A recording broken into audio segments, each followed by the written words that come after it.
कोल्हापुरातील बिद्री साखर कारखान्यावर झालेली कारवाई चुकीची असून कारखान्याचा उपयोग राजकारणासाठी करू नका असं आवाहन राष्ट्रवादी अजित पवार पक्षाचे नेते आणि कारखान्याचे माजी उपाध्यक्ष ए.वाय. पाटील यांनी आमदार प्रकाश आबिटकर आणि माजी आमदार व चेअरमन के.पी. पाटील यांना केलाय।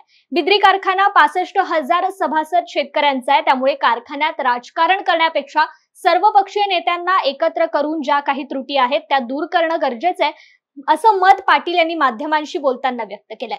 खरोखरच तुम्हाला सांगू इच्छितोय, बिद्रीवर जी कारवाई झालेली आहे ती चुकीच्या पद्धतीने कारवाई झालेली आहे।